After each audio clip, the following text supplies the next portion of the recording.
Is This a Ghost is brought to you by Pinckney Bend Distillery.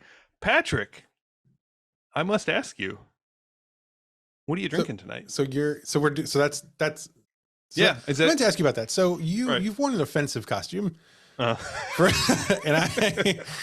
the beard that you've made out of construction paper and glued to your face is not at all what my beard looks like. hey, look, first up, my children helped me put this together. So if you're insulting them, you have to take it up with them, and they're asleep. Okay. So, well, second of all, no. it goes so far down your neck. That's not what mine does. Well, I'm glad you dressed up. I also dressed up as a podcast host today. My favorite podcast host, actually. Justin McElroy. Oh, I was guessing Griffin, and that is going to cause some strife. We are going to get a phone call from the McElroys. Yeah, well, I will. When I see them at supper next week, I will let them know. Next time they're in town and you get to hang out. I don't know which which one is which. Are, yeah. I swear to God, I thought it was you. I don't know. He had a beard, so I guess Travis. No, I've dressed up like my second favorite podcast host, Patrick Dean, quote unquote, so nice. Engineer. That's fantastic. That's great news. That's great news. This is probably better for actual content, not the ad. We're doing an ad right now. I mean, that's what it's like to be the ad. I'm confused. You better take control because I don't know which way is up. This is why we do exactly one of these episodes each year. Usually the lowest rated episode, the one that causes the most anxiety and strife, and for literally everyone involved. Yeah. Oh yeah. Everyone hates this format so much. I get like 2 new ulcers the week before this podcast goes because I research it drunkenly the night before. Because like you're leaning into the chemistry exam. Yeah, I know. Well, you're a method actor, and that's my method. Anyway, this is an ad for Pinckney Bend, I believe. If you want to get back to it, sorry to interrupt. Drink Pinckney Bend. Ba-da-ba. Little disclaimer before we get into things here. Want everyone to be aware that this being the Halloween episode, I have dressed up as my favorite podcast host, Clayton Smith. I'm not sure what Clayton has dressed up as for this episode. I'm kind of hoping, fingers crossed, that he dressed up as his favorite podcast host, Griffin McElroy. But we will see just what happens whenever we start recording here. So let's get into it. Welcome back to Is This a Ghost? This is your host, Clayton Smith, and I'm here with my guest. Oh, this is just so... Okay, sorry. Go on. This is great. I'm here with my guest, Patrick Dean, my real friend. We tell real stories from real hits. I need to listen closer each week when you do that. I need, or at least write it down on a Post-it. The people who are finding this episode for the first time are going to be so... We've lost really so many new potential listeners. We should have started with a disclaimer of, if this is your first episode, please delete this episode. And do you want to go back and record one? But no, so this is our Halloween episode. So on Halloween, our tradition, 2 years going strong, is that I don the researching hat, and I come up with the story. Last year, I believe it was this house in San Diego, the Whaley House, I believe. Whaley House, yes. Whaley. Sorry. I like that you are the one who did all the research and told the story, and do not remember the name. Any listeners that go back and listen to that episode again will realize why I'm so confused as to the content of it, because it was a horrible episode. It really was. I don't know. I don't think that's fair. This year, I've decided to change up even more. I have done the research. Oh boy. I have done the research, my friend, for not 1, but 3 ghost stories.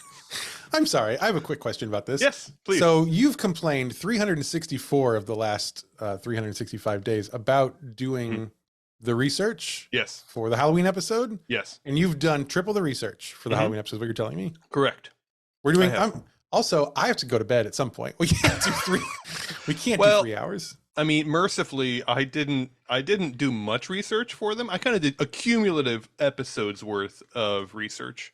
I just split it, into 3 pieces. Okay. And really, it's even less research if you think about it, because not all 3 of these ghost stories are true. That's right, Clayton. That's right, Clayton. You are in for a game of 2 truths and a lie. 2 haunts and a flaunt. 2 ghosties and a boasty. 2 haunts and a flaunt. These It's fine. It's fine. Right? Yeah. 2 ghosts and a boast. It's Mm-hmm. kind of like what yours was, though. That is exactly what mine was. Yeah. Okay. That's fine. 2 ghosts and a roast. It's hard to be the one without the script, isn't it? It's tough. As we talked about, I think last week, I'm not built for improv. So that's fine. Next week we'll be back to business again. And if you like this episode more than the previous episodes, you should find a different podcast. You should tell us that, because this has been the most restful week of my life since we started. I didn't have to research a show. I didn't have to edit a show. I didn't have to put a video up. I've done nothing. It's been great. So if you like today's format and you like the way Pat brings this kind of heat to the podcast, please tell us in droves. No, absolutely not. I don't have to come here every week. All right. I have the option to not. Feels like a very real threat. So everybody, abort the plan. Everybody, abort the plan. Okay. Well, do you want to do like the fun thing that I sometimes do, where you banter first, or you just want to dive right in? Isn't this the banter? Yeah, but I have some specific banter if we want to. But I don't want to. I don't know. I don't normally. I have an idea of how much time. No. Oh, well, then probably no. But I rehearsed it a lot. I rehearsed it for the past 6 days. You were traveling a lot lately. The last week. I haven't. I'm traveling again this week. Yeah. Again this week I leave. Yeah. So I don't know if you saw this or not, but people are pretty mad at you on our Facebook page, actually, because you refuse on our Facebook page. On the I'm hearing we have a Facebook page now. Yes. Yes. Yes. They're mad at you there because you refused to do a live show with us in New Orleans in March. Okay. And I don't know anything about this. Our social media manager put that up there, and I'm just curious. It's news to me. I didn't even know. I thought you were just on board, but I guess we're trying to get a live show down there, and you said no. Absolutely not. Do you want to speak to that, or? Yes, I would love to speak to that. Yes. Okay. No. Okay. Okay. So I think I'm trying to be pretty clear about it. No, I don't. I try to travel as little as possible because I have to travel a lot when I don't like it. So the traveling when I do like it kind of doesn't happen. So, but it could happen. This is the whole thing. It could happen. You could have a lot of fun in New Orleans. You like New Orleans? Yeah. This is New Orleans without your kids stepping in vomit barefoot, which I think is what happened last time, if I remember. That's correct. Correctly. Absolutely correct. So, but you'll recall the only other time I've been to New Orleans without children also required a lot of stepping in vomit barefoot. Now that was your fault. Doesn't have to be like that. I wasn't the hero of that story. I'll tell you that much. No, you were not.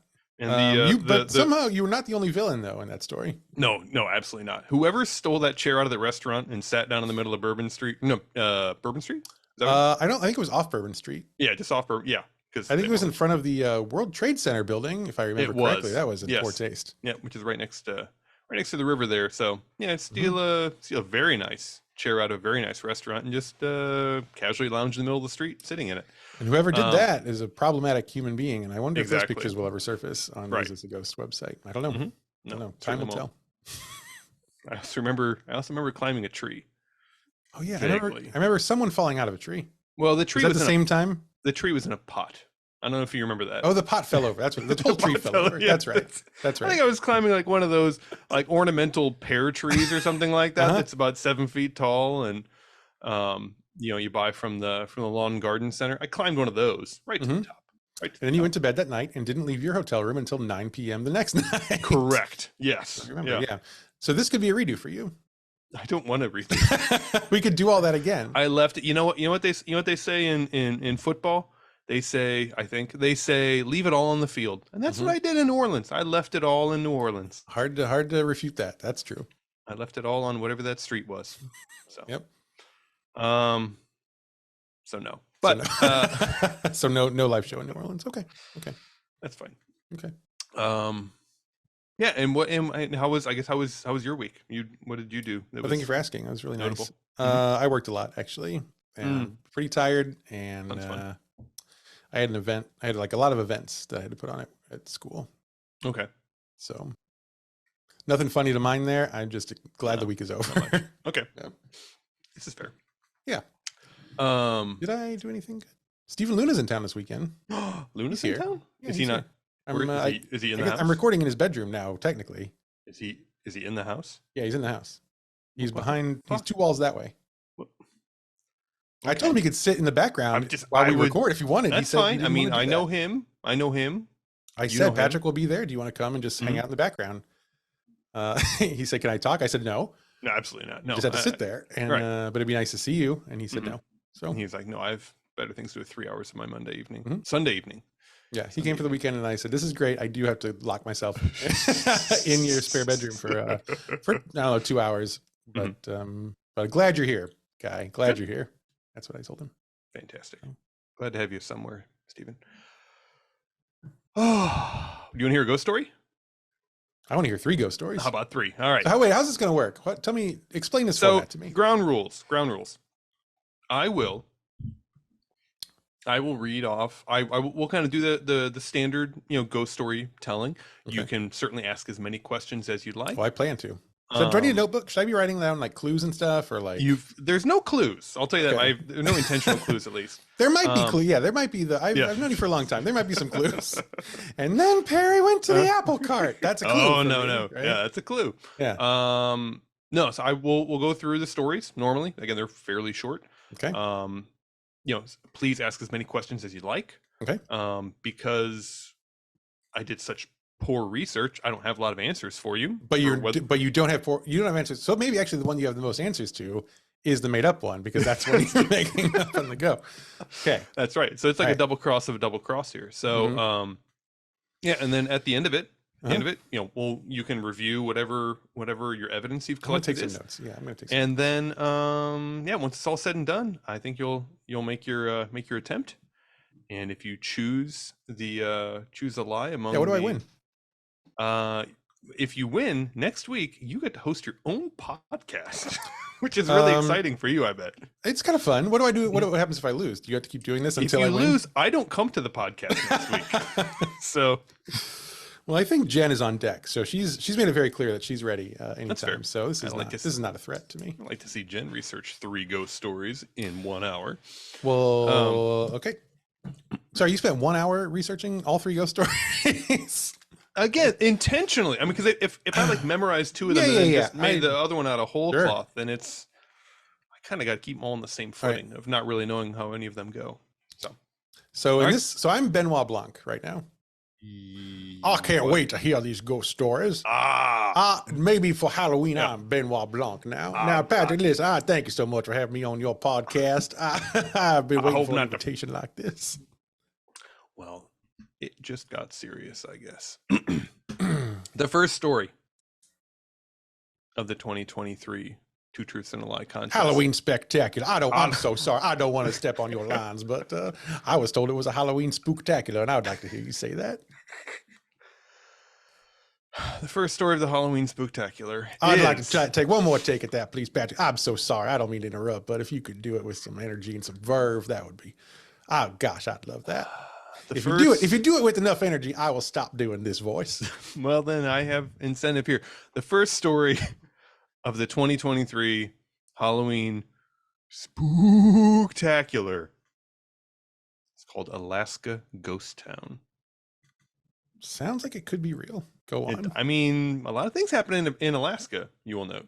Mm-hmm. A lot of spooky things. So, okay. Can I ask a question? Please.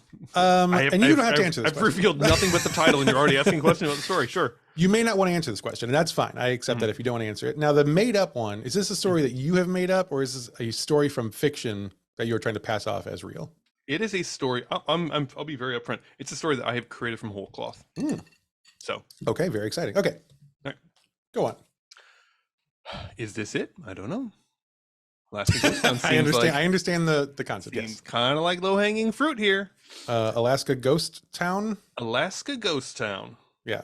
So, let me take you back to early 20th century Alaska, to the town of Portlock. Can I Google and see if this is a real town? You may not. Google is completely off limits. Okay. Can I ask ChatGPT? You may not. You may not also not ask the listeners. I don't know how they would answer, but you can't ask them either. I'm going to text. Jeremy gave me his number. I could text Jeremy real quick and ask him if he.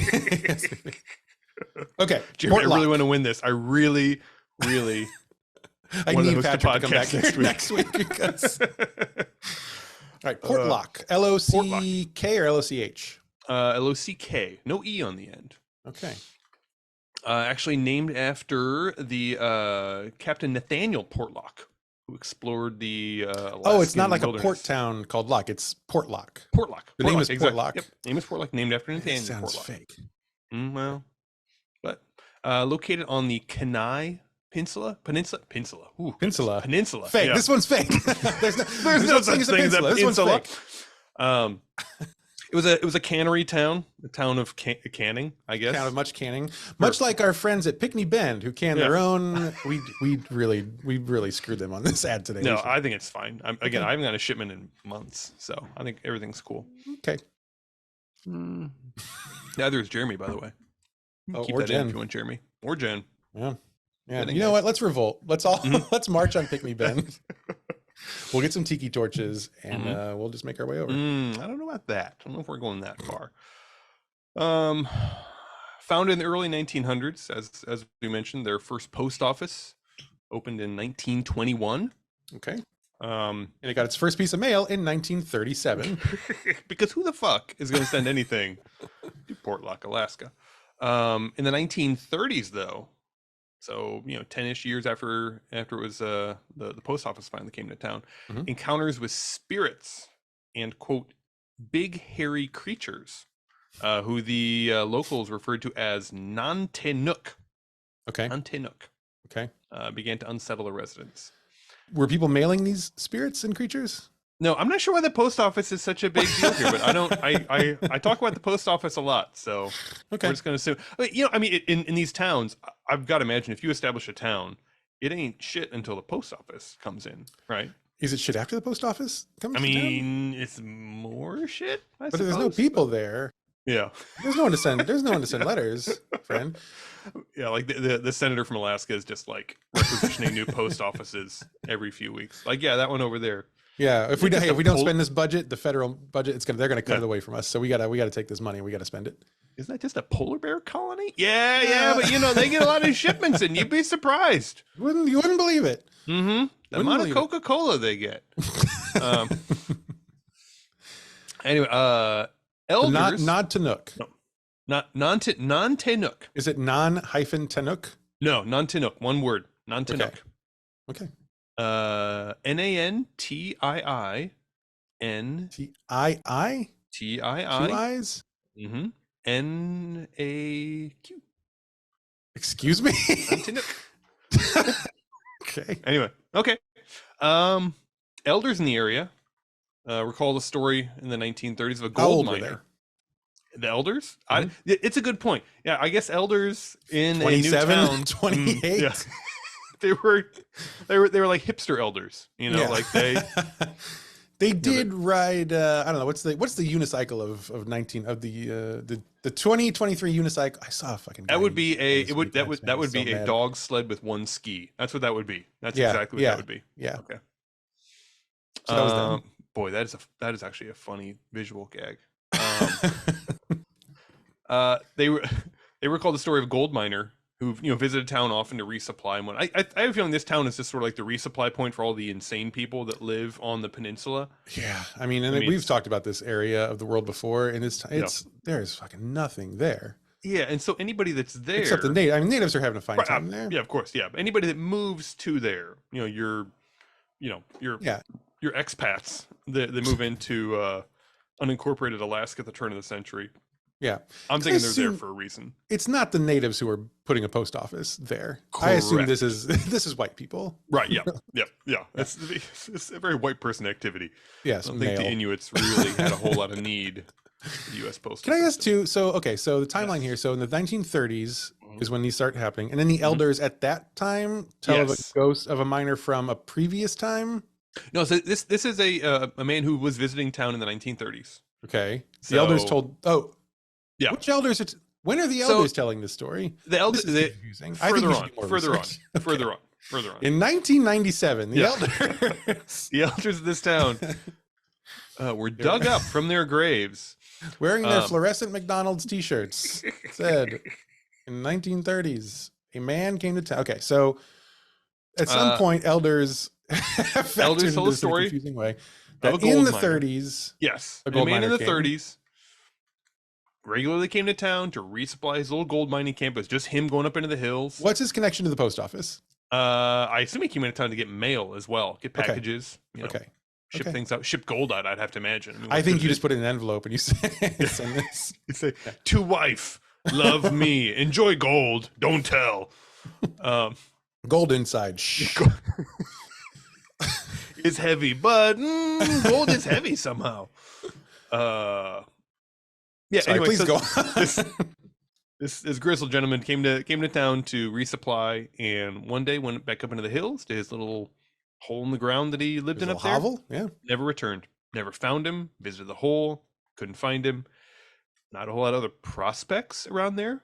I'll be honest, I'm not surprised at all by the Yep. fact that in Alaska in the 30s, you could just go missing and no Yeah. one would know what happened. That seems par for the course. There will be so many more people that'd be like, oh, thank God. Then, then I didn't really have any sort of concern about it. Like, oh my God, that guy was so annoying. Just like all people in this era.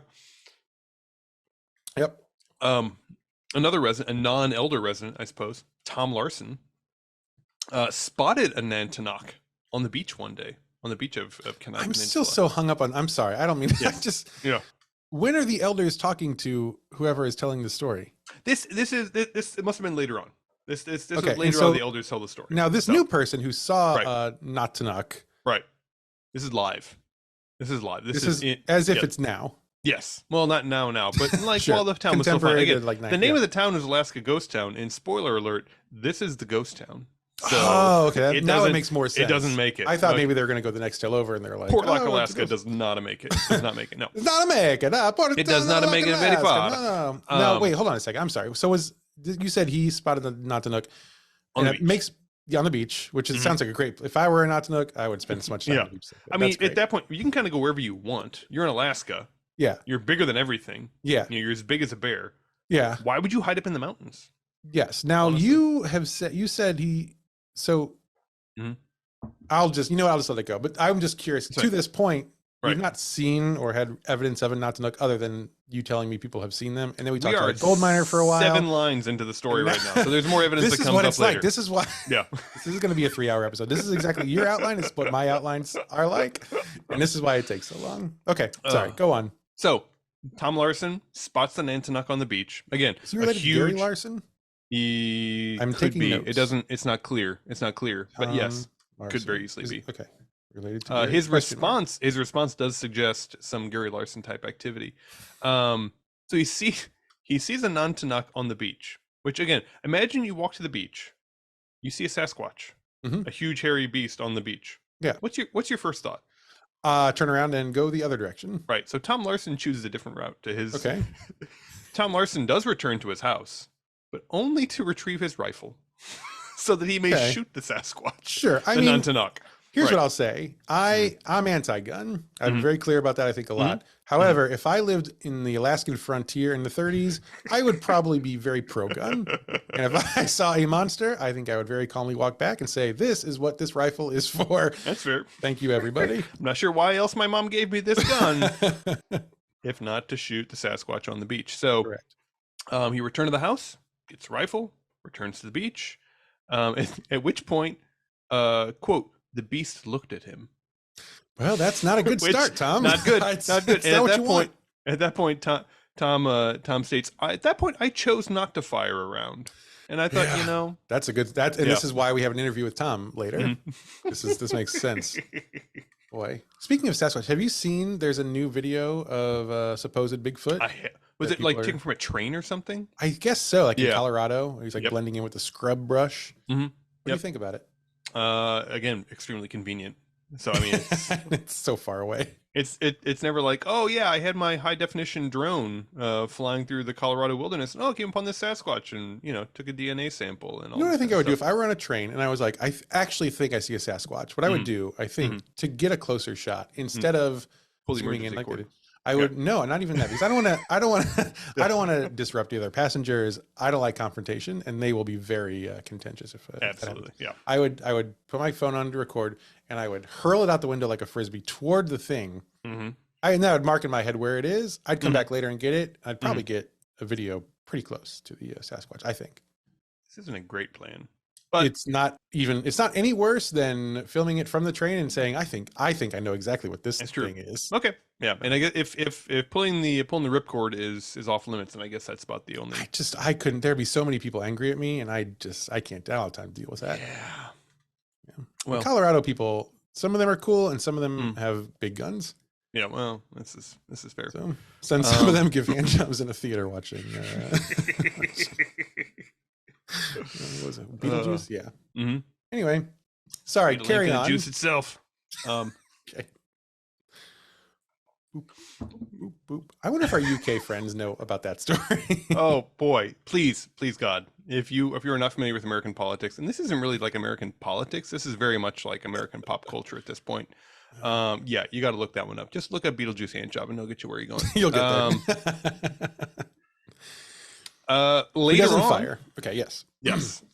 In the early 1940s, so we're skipping past. So a few other non-Tanakh sightings, but nothing is pronounced as Tom Larson, leveling a gun at the beast and deciding not to shoot it. Apparently, men from the town would go up into the hills for hunting and what. I imagine if you're living in 1940s rural Alaska, hunting is probably like you have to go shoot some fish, or you're not going to eat tonight. Exactly. Yeah. But they go up into the hills to hunt sheep and other game up there. The wild sheep of Alaska. Yeah. Yeah. Apparently. Yeah. Okay. I mean, I didn't say it was difficult hunting. You're not gonna I guess the grizzly bears are just like a menace up there. You're not gonna be like, I'm gonna go hunt some grizzly bears. It's like, you know what? I've got 10 minutes to leave the house. I'm just gonna go shoot a sheep in the backyard and drag it back sloth escaped from a circus train, and we're gonna eat real well tonight. I'm just gonna drown it in a bucket. That'll be easiest, I think. God, the image of drowning a sloth in a bucket. Can you imagine how long one of the most horrific things I've ever had in my head? Thank you. I mean, it probably takes hours because they breathe so slowly. Sorry. This is Halloween episode, everybody. Yeah. Disclaimers abound. So anyway, I guess a few men from these sheep hunting expeditions just wouldn't return. Which I'm sorry, they're really hunting sheep? That's literally. I don't think you have to hunt them. You can just herd them. Yeah, you can just gather them into your house. All right. They're very dumb. You just make like a little clicking noise, and they'll just go walk right into the. Yeah. Okay, I thought it was a joke. It's not a joke. No, great. Absolutely. So they're hunting sheep. They're hunting sheep. And when the men wouldn't return, sometimes you think, well, okay, shit happens. The sheep got them. Yeah. Don't fuck with those sheep. Exactly. But one group of men, instead of just not returning, which they did not return, they actually did show up a week later. Washing so they did up, return. They did return. They washed up in the lagoon, mutilated beyond recognition. Okay. So that's different than a normal return. I mean, they did return. Yeah. All of them. Well, most of them returned. Okay. The fluids didn't return. The fluids were not there. No. And members, fucking intense sheep, man. I know. Apparently, the bodies were dismembered in ways that bears could not, quote, and would not do. Bears. I don't really know what to make of that. Look, we all know what bears are capable of, but there's mutual respect there. Right? Yes, they have their limits, and they're not going to cross that line with you. I've seen The Revenant, and after 15 minutes of peeling your face back like a sardine can, they relent. Yeah. They know. You'll notice they did not touch his foot because it's like, I'm going to leave that attached. Leo could have been in such worse shape after that movie. God, that scene, huh? Ugh. Yeah. Yeah, that's one. That's a good one. Portlock resident Melania Helen Keel, born in 1934, recalls another event on several occasions. She recalls, she was a child at this point, the spirit of a woman dressed in draping black clothes would appear out of the hills. Okay. With her black, draping clothes so long that she had to actually drag them along the ground. They were actual drapes. Yeah, they were like literally. Yeah. Is that a floral print? That's interesting. Drag them along the ground. Okay. Mm-hmm. So let me so we've got Yetis, and we've got a ghost. Ladies. Yep. In ghost lady. Okay. Yeah. I kind of needed the ghost lady to tie it back around and make it not be totally a Sasquatch story, but gotcha. Okay. Been there. Okay. Yeah. All right. Go on. In the late 1940s, so skipping forward a couple more years here, apparently the residents of town grew so uncomfortable they decided as a group, well, I would assume as a group, but they abandoned the town. They left. They pulled up stakes. They went to some other. And that's the sound it made when they pulled up their stakes. Yeah, it was. Yeah, very muddy ground. God, this is why I'm leaving, because all the stakes sound like this.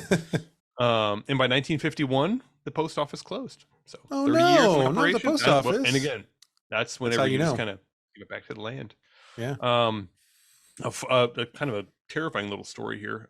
Sightings continued on the peninsula, and in 1990. Okay, pretty recent. A paramedic working in Anchorage, which is not close, but Alaska close. In Alaska, yeah. Received a call of a man suffering from a heart attack. So of course, it responds, drives the ambulance out there, yada yada yada. Loads the man in the ambulance. And while they're driving back to the hospital, he's in the back, helping the guy, and he's chatting a little bit, talking about hobbies and yada yada yada. Of course, what do you like to do? Yeah. I'd imagine you got a guy back there who's just suffered a heart attack. You're probably not gonna be like, hey, who'd you vote for last time? Hey, how does your heart feel? Does it feel bad? Is it beating? Can I touch it? No, you're distracting the gentleman. What do you think about immigrants? Yeah, actually, it might be up there. That might be just a perfectly fine way to start a conversation. To be honest with you. That's true. That's true. And they're talking about hobbies. Of course, number one hobby in Alaska is obviously, killing snowshoeing. Things. And so, right, yeah, snowshoeing to reach other areas to shoot things. Oh, sure, yeah, like sheep. And so the paramedic had mentioned that he'd once been, to the Kenai Peninsula, for some hunting, some exceptional hunting up there. And great actually, sheep. Yeah, sheep, great sheep stock, just dumb as bricks. I mean, you can really just go up there and just pull their legs right off. It's the easiest thing in the world. And he mentioned that they've been, he and his hunting group had been snowed in for the evening.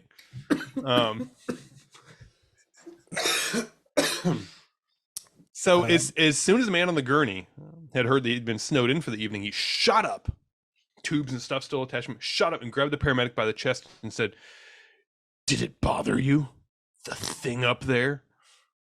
And the paramedic said, "Well, that's fucking terrifying. But yes, actually, that his brother on that hunting trip had been chased by something in the dark, and no one else had seen it or found trace of it, but he swore he'd been chased by something while they were snowed in on that trip." So anyway, very spooky place. Seems like reason enough to leave the Kenai Peninsula entirely. Oh yeah, I would. Yes, I do not endorse living there. Mm-hmm. That's the story? That's it? That is story one. That is the story of the Alaska ghost town. Any questions before we move on? Gosh, so many. I don't think we have time for all of them. Mm-hmm. I'll give my impressions at this point based on that story. Okay. Which are, I think it was a little too disjointed to be fake. I think it feels. You would be surprised. I would not be, actually. But the fact that you tie in a ghost to make it, I think if you were going to make up a ghost story, it would just be ghost. That's fair. This is a very familiar feeling to me because I research ghost towns a lot because obviously they come up a lot in Google when you do these. And it's often hard to actually tie ghosts to these. Usually it's like everyone got scared of the dark one night and left town. Yeah. And you're like, oh, well, that's not really a ghost town, though. So the Yeti is a nice addition. But I don't know. Okay. All right. Moving right along. Story 2 of the evening is the spirit of Ruth Ann Droege. This feels like a story that comes from my hometown. Yeah, doesn't it? Sure does. Yeah, well. Okay, this one's a made up one. Ruth Ann Droege. I'm gonna write probably fake. There we go. Go on.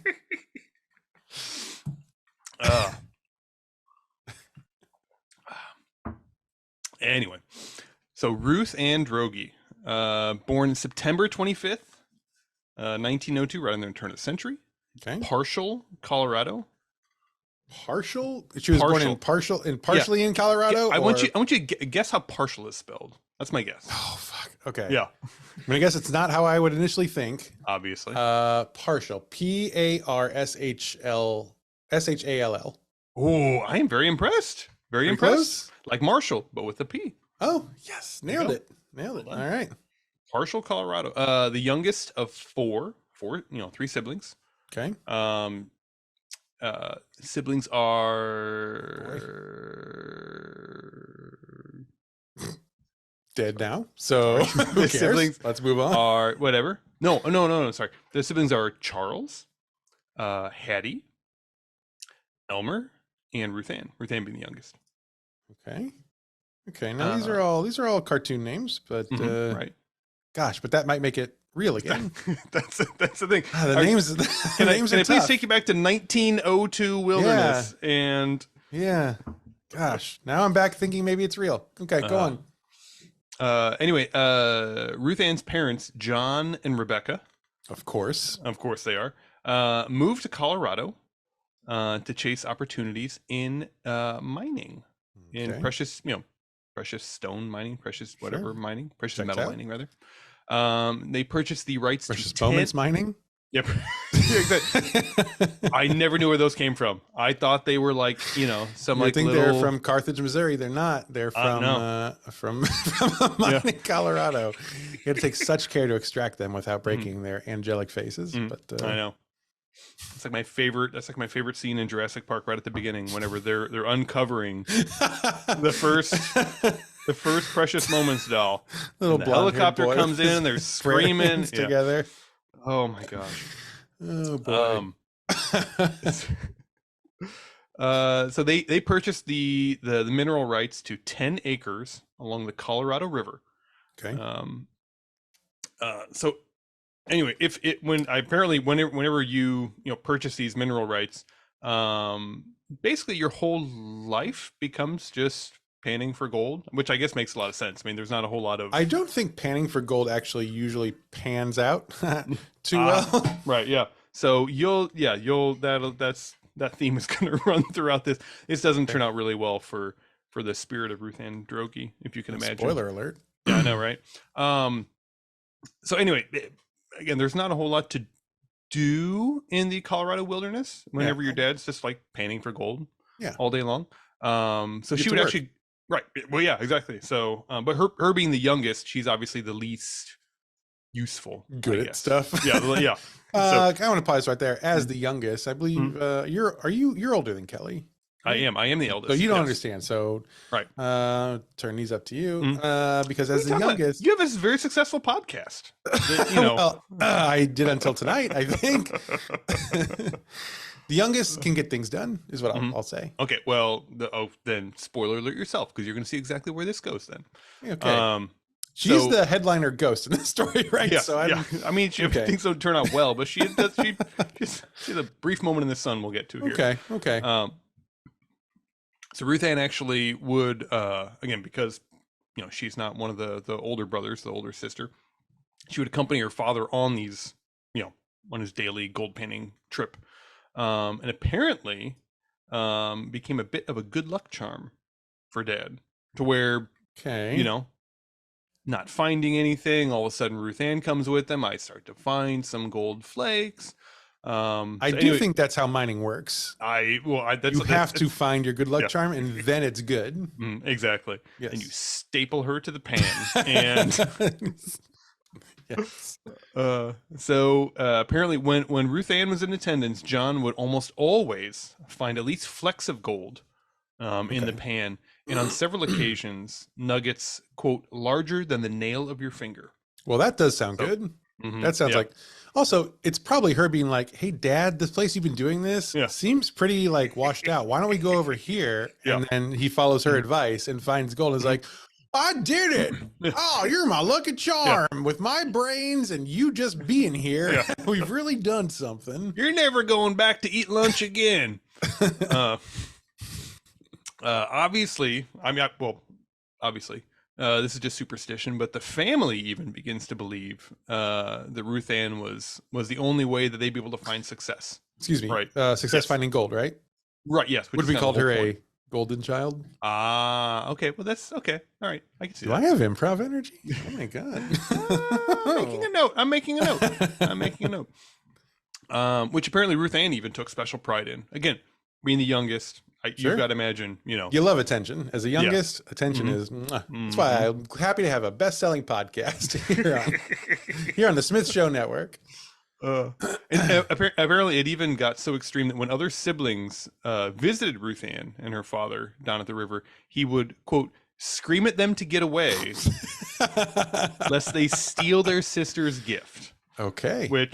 That is how that works. So that makes a lot of sense. You've been up in the mountains for a few years, and the only thing working out, the only thing panning out is you made that a little bit, but go ahead. That's okay. Okay. Anyway, this apparently goes on for several years through Ruth Ann's youth. But if, as you can imagine, one man panning for gold is not enough to support 6 people. What if he makes Ruth into 2? Mm-hmm. What if he cuts Ruth in half? Like and then Solomon?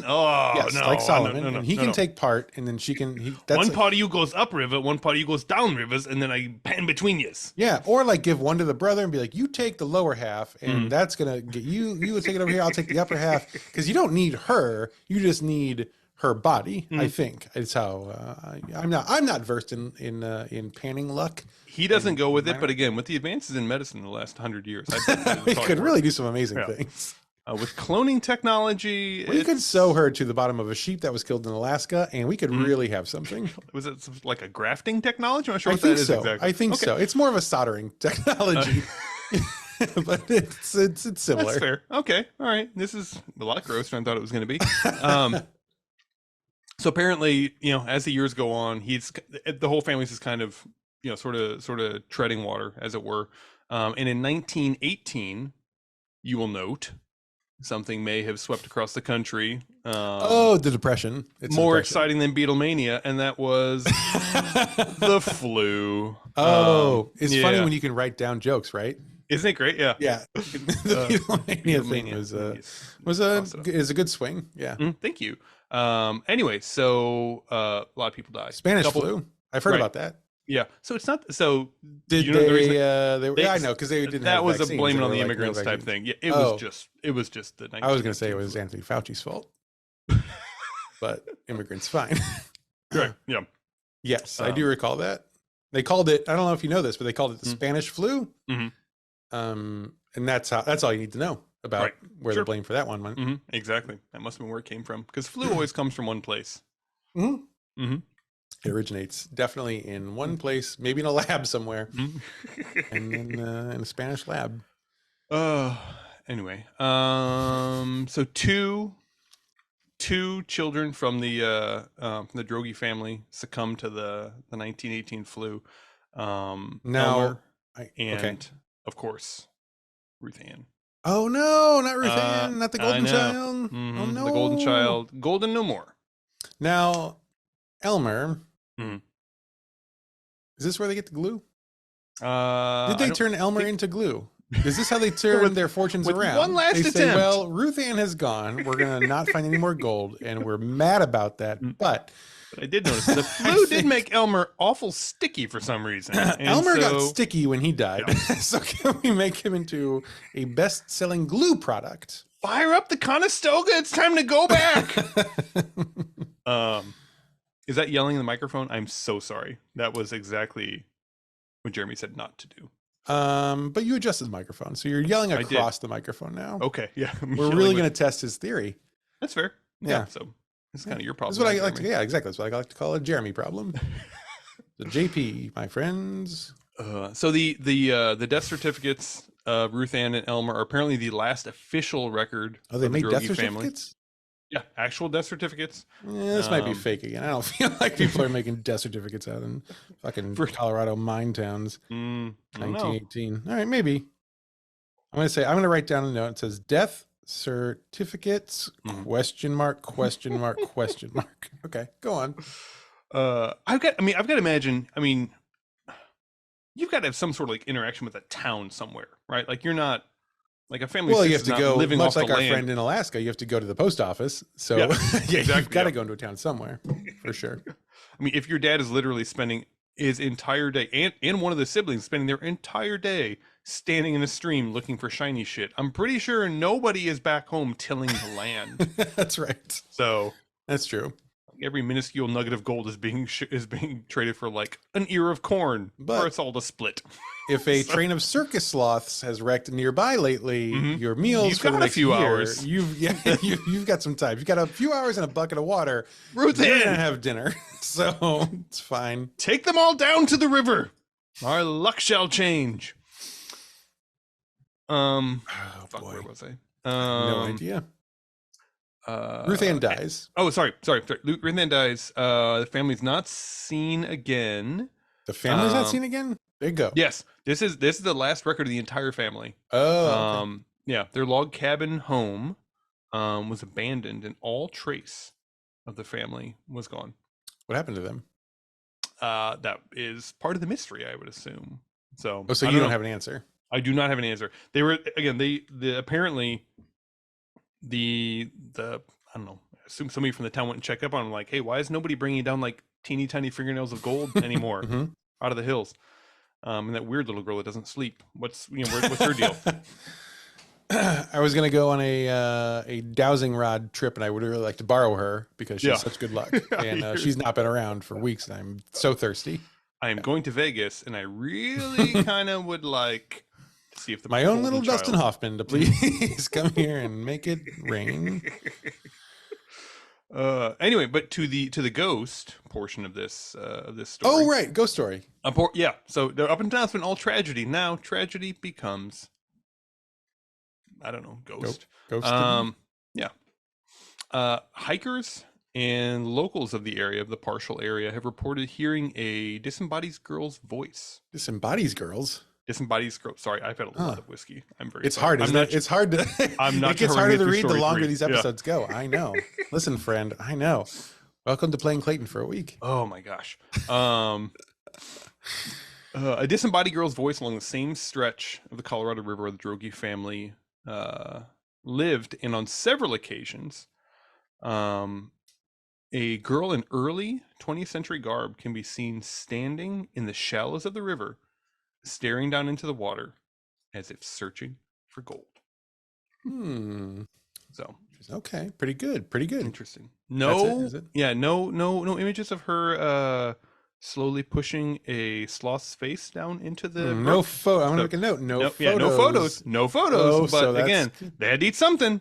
So Let's just, so my thoughts right now on this one are well, I started off thinking for sure fake because it's, Drogies was the name of a grocery store in my hometown, and I thought Patrick would know that. what the fuck town are you from? That's not nice. You don't research me like I research you. Wow. Well, learning a lot about our friendship tonight. Well, But this seems very classic. Now that could be, this is a classic ghost story in that there's, a ghost Could with be by unfinished design. business. yeah. Yes, exactly. It's possible, and I would not have said this before tonight, but I think it's possible. Maybe you've learned from the stories I've told. Maybe you've been paying attention. And it's a bit of a lure. It's a bit of a, and now you're like, here's how a ghost story would play out. Mhm. And that's what you've given us here. So it's very tricky. I don't know. This is a good one. Okay. Okay. This feels like a classic ghost story. Not as well researched as like I would do, but But again, is it a third as good of research as one of ones you do? oh, at least. so at I mean, I'm least. just saying. Yeah. So I do have here death certificate ? So that's that could be a red herring, but I'm not sure. I mean, Colorado is apparently they're very advanced on the clerical side, and this is it. Yes, Early 1900s. they love taking notes about the people giving Yeah. hand jobs at Beetlejuice. More clues for international listeners to help you narrow down your Google search results. Yes, very good. Okay. All right. Well, you've given me a lot to think about here. I can't wait for the third episode or All right. third story. Any more questions about story number 2? Oh, tons of questions, but Okay. what happened to Charles and Hattie? Again, the whole family, no records. No records exist after Yeah, this is so confusing. after the death. So everyone's plugged in to the family until they go missing, and then it's like, we don't care about them anymore. I mean, again, if you think, I mean, your whole family has sort of been like building up around this golden child, as it were. Mhm. She passes, and the youngest passing, that's that's a kick in the pants right there. Yeah, I mean, So the one thing you do yeah, not want is the youngest child passing. right. I agree. Yeah. Yeah.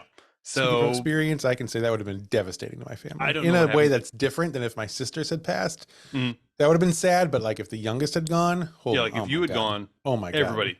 Oh Yeah. my God. Yes. Sackcloth, So ashes, the tearing of the drapes. gasoline on the head, Hmm. match to the face. Hmm. Absolutely. Yep. Exactly. Yeah. So you understand. I'd Yeah, say I get that's it. what happened to the whole family. Okay. Um, Okay. all right, are you ready? Boy, I'll never be less ready than this. Okay. All right. Story number 3. The Potawatomi Squirrel Cage Jail. Fuck. I can spell any of that if you want. I can spell it all. What I will say, and they've been doing a lot of ads for the casino in Wisconsin from this tribe lately. So I will correct your pronunciation in as far as American marketing has suggested. It's Potawatomi. Potawatomi. Shit. Okay. Yep. Potawatomi. I'm sorry. So Potawatomi Squirrel Cage. What? Jail. Potawatomi Squirrel Cage Squirrel Jail. Cage Jail. Squirrel Cage Jail. Yeah. Squirrel Cage. Makes sense.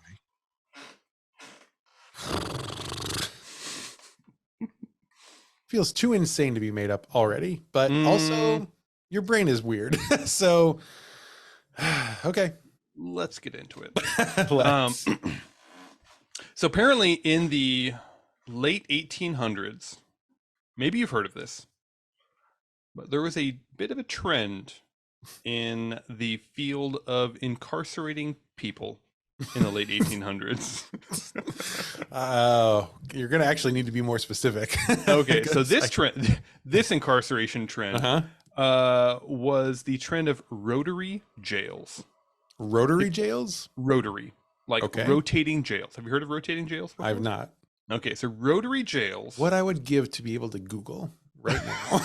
And see how full of shit Patrick is about the idea of rotating jails. So the way rotating jails work is all of the inmates, instead of being on the walls with like a central, area that the guards and stuff walk through, all of the prisoners are in the center in like a big cylinder.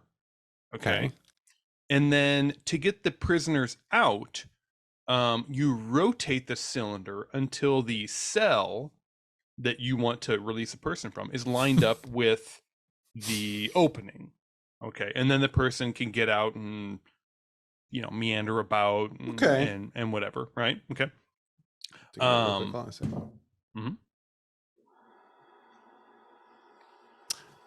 Potty break.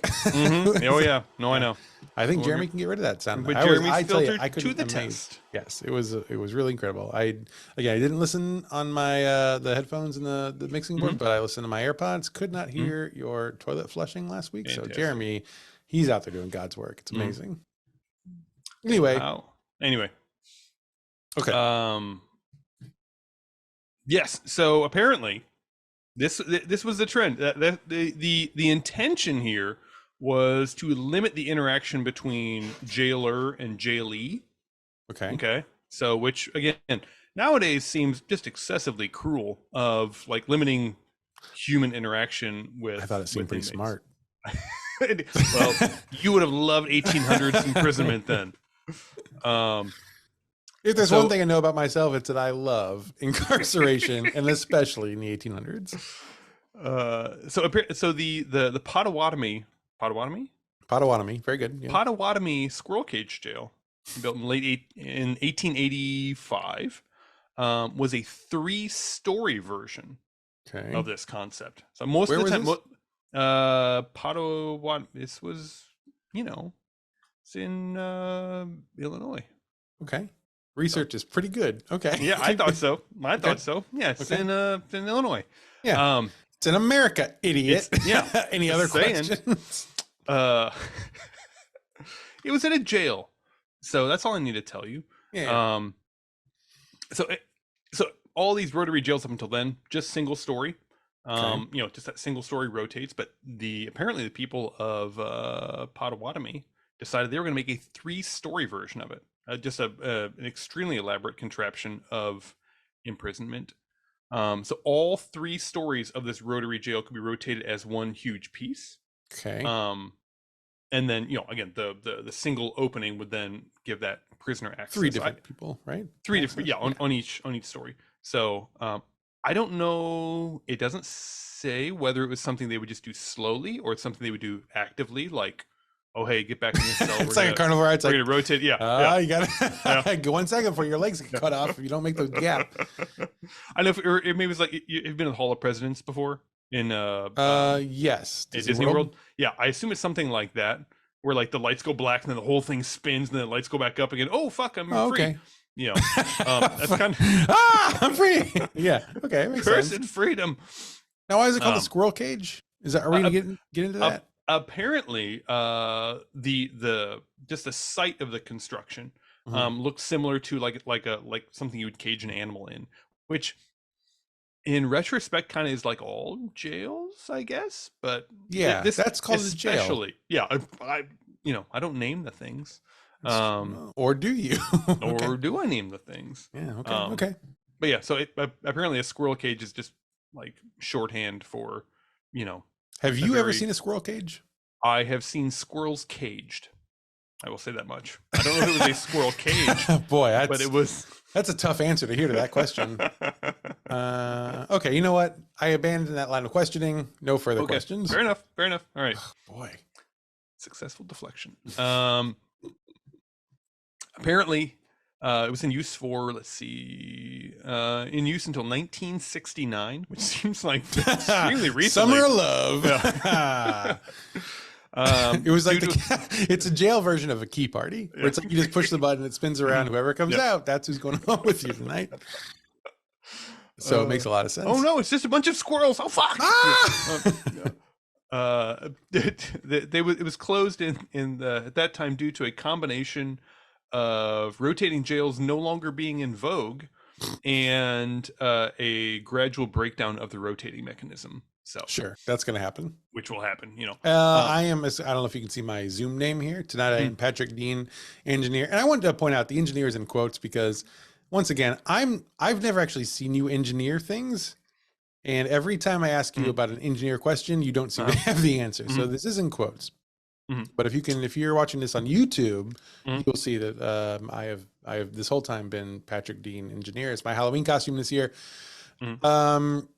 Now, as an engineer, wink, I had to say, what's the life expectancy on a rotary device for a 3-story building built in the 1800s? 1969 plus 79, 84 years, I would say, roughly. Oh, okay.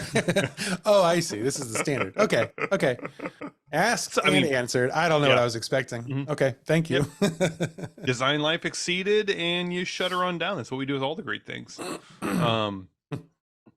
So over the years, over those 84 years of operation, 4 known deaths are attributed to the jail or at the jail. To the rotary mechanism specifically, like cut up. So I could not find record of anybody actually chopped up by the rotary mechanism. Although, why would you wouldn't? If you're in the business of selling rotary jails, you're not going to publicize all the times you chewed somebody up. Those are secret jail. records. Yeah. Those are the ones that go to the basement room with a key. Yes. Those are the file cabinet that's not fireproof. You know what I'm saying? You kind of scoop the guy up with like a grain shovel and put him in the coffin and you go, that was leukemia. That was all Disney that was. World. Like no one dies at Disney World. It's like this guy died outside the gates. After we dragged him outside the gates, we declared him dead. Yeah. Of leukemia. Of leukemia. It's weird. Both parts of him got leukemia. That part over there and that part over there. We have to shut down It's a Small World for 3 weeks. Just cleaning mostly, but also really look at that mechanism. Get the power washing people over here. One of the 4 deaths, one prisoner died of a heart attack, which I can imagine, happens to people. Another prisoner hanged himself, which seems it might be kind of complicated actually with everything moving all the time. But it's moving all the time. I don't know. That's again the records of the actual. Okay. Tried to timeline trip here. you up. I didn't bite. Okay. Yeah. Okay. Apparently, apparently a guard was shot and killed during riot training at the jail. Which That again, sounds like a normal thing. it does. That actually sounds fairly It's commonplace. Yeah. Hey, it's riot training. Let's all celebrate. Oh fuck! Was that? Oh Steve? no. No. And Well, this is what it'll be like, man. How does it feel? yeah. And the final death was a prisoner who fell all 3 stories of the jail, while trying to carve his name into the bars of the jail. So apparently, Sorry, hold on. yeah, I have so many questions about this one specifically. So, trying to carve his name into the bars of the jail. right, sure, of course, as you would. In vertically or horizontally? So all the bars are all vertical bars. Sure. So, but again, the name though, vertical or horizontal? the name of the man. I'm sorry. Yeah. Did he do it vertically on one bar, I would or is he assume like so. a letter on each bar? I didn't see like a photo of it, but I'm gonna again assume he's not in jail for bad penmanship. So I don't really. It's not a penmanship question. It's if you can visualize a door with bars, and you're like, I'm gonna carve a name on this, right? Right. Yeah. You could either go up and down on one bar, right, or you could do across. Like my name has 7 letters. If there's 7 bars, I could do one name on each. Yes. Oh, great. Right. Yeah. That's why we're friends. Right. You could do one letter in each bar across, and then when you look at it, you can read it normally. Because if you do vertically, you're like, I'm gonna assume it's horizontal. I'm gonna assume it's across each bar because he probably climbed all the way up there, and his name was like, Thaddeus McBurchinson. Yeah, Ebenezer or something like that. And he's like, what's the next one? B E. Yeah. And then eventually he got so far over, he's like, oh fuck, I'm so high off the ground now. This is not okay. Now, how did this lead to him falling? Again, I'm gonna assume if you're going horizontally, he gets so far out, he realizes, oh no, now I'm no longer over the platform or whatever. And wait, what? Do the bar? What? Yeah. What? What in this scenario? What? The bars are in his jail cell. No, so I should mention this. The beauty of a rotary jail, and maybe even the cost reduction advantage of a rotary jail, is that there's only one set of bars. Right, it's like a cylinder made of bars, and then the jail cells they're like shaped like a pie piece, right? And then like the whole interior rotates inside of the bars. Okay, so everyone has the same bars. Right, but they only come by once a day. And they spin, but the bars stay in place while they spin. Right. Exactly. Okay. Yep. That makes, I hate to say it, that makes sense. Now, if he's carving his name into bars. I assume it's when he's on his like free time, like his like fuck around time in the. Yeah, jails are famous for giving you like fuck around time, like do whatever. That's the whole point of the rotary jail, though, is once a day you get your fuck around time whenever the thing comes past you, Oh, that's what it's for. So you just like wander through like the little like. You get to go on the outside of. And I guess you got to get back in real quick, otherwise. Yeah. Now, which side is he carving his name on? I'm assuming the outside, since he falls 3 stories. And gets I need a drawing because I can't I can't connect the pieces between I am carving my names onto this bar. Oh no, I've fallen off this building. Again, this was perhaps why the 3-story rotary jail did not become very popular. Well, that's a good point. That makes a lot of sense. Okay. Anyway, all right. So after all of this, after it was shut down in 1969. Yes. Are there ghosts at this jail? So yes. So the ghosts of apparently some of the 4 gentlemen who've died at this jail are still being picked up here. Travel Channel investigators have said that they have caught photos and videos of shadows moving on their own, and their equipment has also picked up electromagnetic interference. Well, that's real, as we all know. That's exactly. That's a thing. Yeah, so that is the story of the Potawatomi Squirrel Potawatomi? Cage Jail. Potawatomi Squirrel Cage Jail. Squirrel cage. I Okay. I gotta get the pronunciation better. It's okay. I mispronounce everything. As our friends from the UK love to write in and tell me.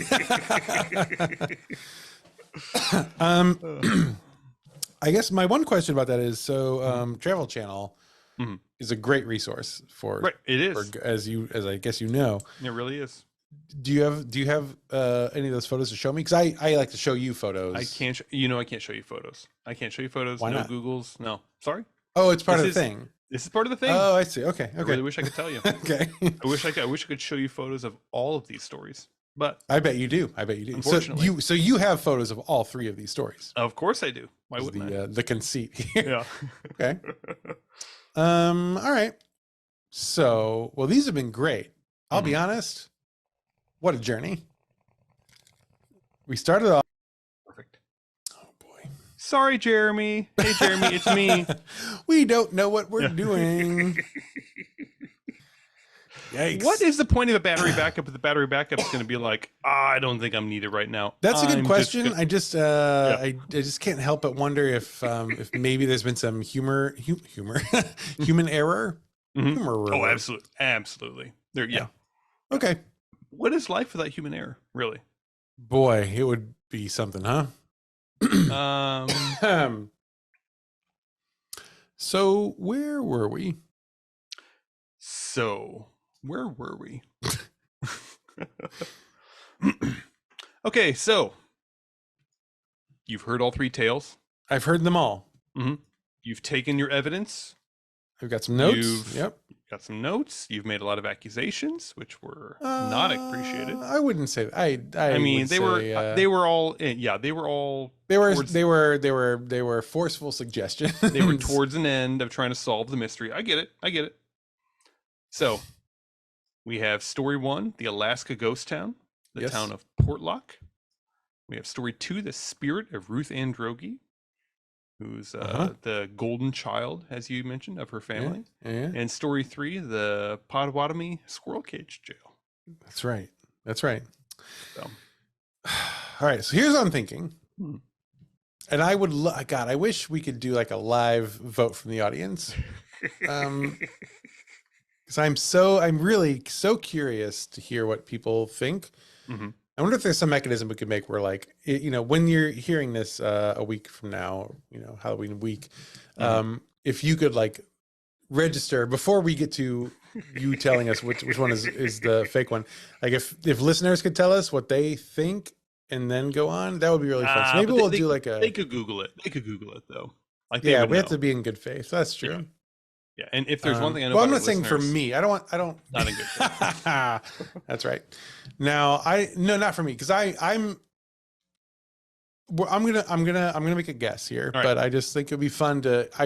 I would like to hear before I tell you what I think. Mhm. I would love to hear what the listeners think to see kind of for myself if I'm way off base. Mhm. If I'm the idiot, or if we're all the idiots.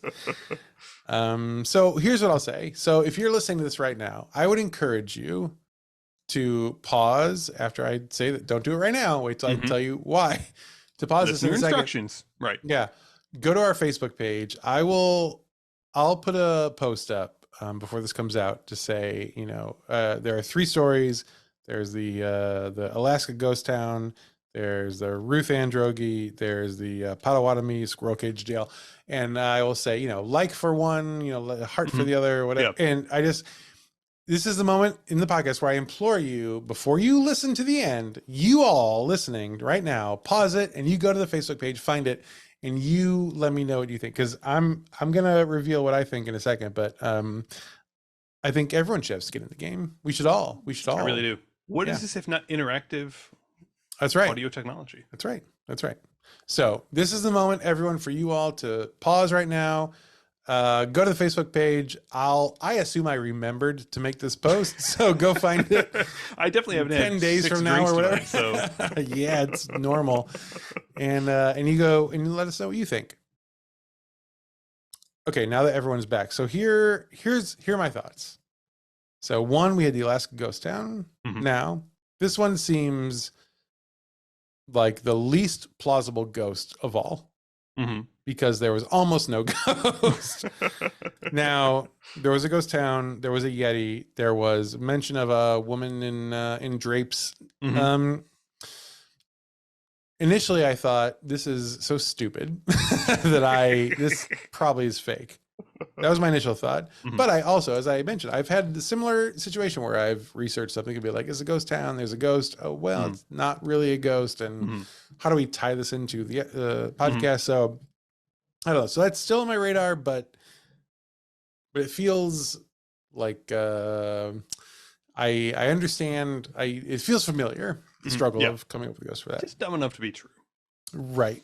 Ruth Ann Droege feels to me, after hearing the whole thing, because at first I started out, as I had said, about like it felt like you were just kind of fishing for my lived experience, but feels like the most classic ghost story that I read a lot. That one feels very real. Now, could be because it's very real, or it could be because you have paid so much attention to the ghost stories that you've made something here that feels real. Bit of a catch-22 there. It's a bit tough. Yeah. I may have accidentally trained you too well. I am like Ra's al Ghul in Batman Begins, and you are Batman, I guess now. We will have to battle to the death soon, but not yet, because the last one is a Potawatomi squirrel cage jail, and this is the one I have so many questions about, including how does this mechanism work in the 1800s? Can you explain how it rotates? It's gears. It's all gears. Okay. Well, gears. Good answer. Okay. I'm gonna write down Yep. gears. Gears. Yes, that makes sense. Now, it does strike me as strange that people would put together the manpower and the brain power and the man hours to make a 3-story jail, or even really a 1-story jail that spins. I don't know what they're saving by doing that. And yet you know enough about the 1800s to know that people Shit got wild. are so stupid back then. Yes. So bored. Yes. They That's literally true. spent a century running trains into each other. So You keep saying that, but we've only heard really one story about that. So I don't know if that's actually true. And I will also say, well, I have some notes here. Let's see. Boom, boom, boom. The when I had questions about the carvings on the bars, you didn't seem to have what I would say a very good explanation. But that could be because that's not in the research. Like, hey, friends, listen, if you're listening to this, this is a plight of the researcher. Sometimes it's going to shock you. Sometimes there are very scant details about what ghosts do and how they became that way. But my final thought. Do you want to hear my final thought? I do, please. So all these are plausible for very different reasons, and they're all like ghost story. Like they're all ghost story plausible. They're all very ghost story plausible. Any one of these, if you had told me, here's what I'll say: if you had told me any of these as like a longer ghost story for this episode, I would not have blinked at any of them. I'd have said, I didn't read that ghost story yet, but that's amazing. That's a great ghost story. If you'd not told me one of them was fake, I would not have said that one of them is fake. Our listeners have weighed in on Facebook. We'll look at that in 10 days or whatever. I'm going to make a determination here, and I'm going to say the one I think is most like an engineer designed it and made it up is the Potawatomi squirrel cage jail. I think that's a fake one.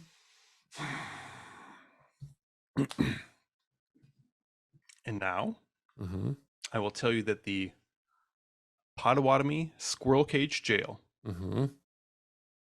is absolutely true. Shut up. Impossible. Send me 9 Google links right now. There's no way. Google it. Google it right now. Google Potawatomi squirrel cage jail. Impossible. I've had some whiskey. Squirrel cage jail. Impossible. Here it is on Google. Wow. What? No. Why would you build this?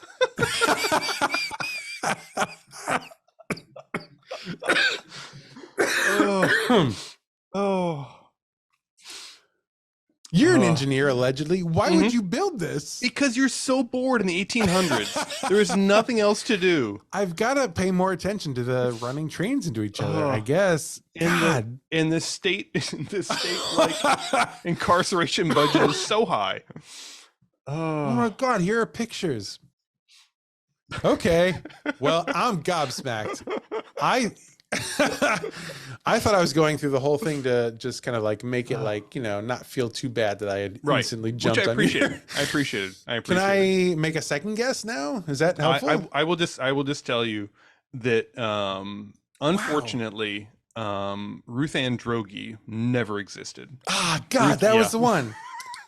I knew it. I should have gone with my first gut. Uh, Should have gone with it. I wrote up here, yeah. probably fake. I should have Yeah. gone with it. Yeah, Droege was actually the last name of a good friend at my last place of work, actually, Mike Droege. So Yeah, it's a Missouri. Mm. It's a Missouri thing. It's a it's a Missouri very name. Missouri German name right there. And I So. called that out. Mm-hmm. Should have gone with my gut. Well, boy. Can I ask you in what order did you find the two actual stories? I found the Alaska. I just Googled Alaska ghost town. Basically, I was searching for just the That's how it spookiest goes. ghost towns I could find, obviously. And then after that, I just Googled engineered hauntings, and poof, does Oh, Potawatomi Squirrel Cage Jail pop up almost boy. immediately. So, admittedly, again, the whole point of the game is to try and throw you off the scent as much as I can. And Well, so, you did a great job. yeah. Because well, when I heard the Ruth Ann, I did think at that point this is the ghost, which Yep. and it's it's very Yeah. Ruth hometown Ann is feeling, very Missouri yeah. feeling. Yeah. Ruth Ann is also the name of one of my aunts. So I thought Ruth Ann. Is she a ghost yet, or is that a She future is not a ghost. Ruth Ann is living it up right now. Okay. So But the idea of a rotating jail is so stupid. It's so stupid. Why would you do that? and yet here we are. Right? It's amazing. This is a good lesson for me about why I think you're right. We need a second podcast about stupid shit from the 19th century. I've never been more convinced. Amazing. Wow. Well, this is great. You did a great job. Thank you very much. You fooled me. I lost. You won. Will you please be on the podcast next week? I've got a Would few be days to helpful. decide, but yeah, All right, let I me think know. I'll probably be back. All right. Please do not do this game at me. I will completely fail this game. So I don't have time to do 3 stories. That's impossible. Absolutely not. Well, anything else you want to, as the host this week, anything else you want to? no, I think it seems to go. Everything seemed to go pretty well. Things seem to went pretty well. They seem to go We've all pretty had a lot good. of whiskey well, here, friends, yeah, and fuck, it is very late. We've been recording a long time. We should end this. Yeah. So Okay. thanks again for being on my podcast.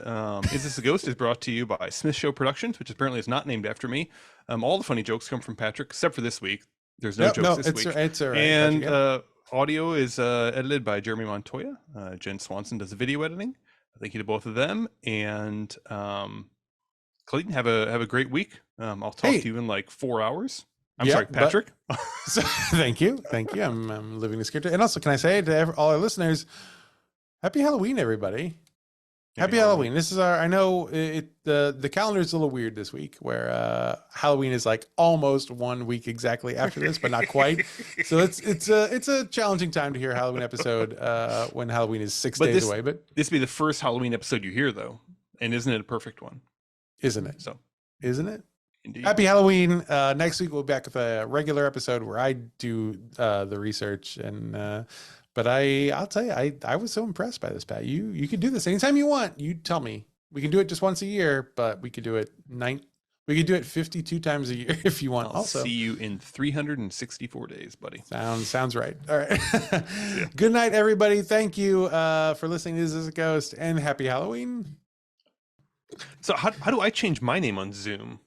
You have to go into zoom.us. Like you have to log in on the website and then go to settings and then change your name. I'm not gonna do that. It took a lot. I'm terrified that I'm gonna forget before I go to my next work meeting. I could be like, Clayton, is there something you want to tell us? I'm not gonna get a lot of sympathy out of the guy who's been stuck with like Popeye but with beats for the last year. Who did that to himself? I really wish I remember what you did. how to get there. I'd love to unget there. I swear, if you go through just like the Zoom app, it lets you like see your display name and change it. And I'm like, oh, cool, this is it. Then you click save and close, and it's like, nah. Yeah, you got to do it through the website. Okay, it's a pretty good setup. Pretty good design. Pretty good design. It really is. Yeah, to keep people from changing their names a whole bunch.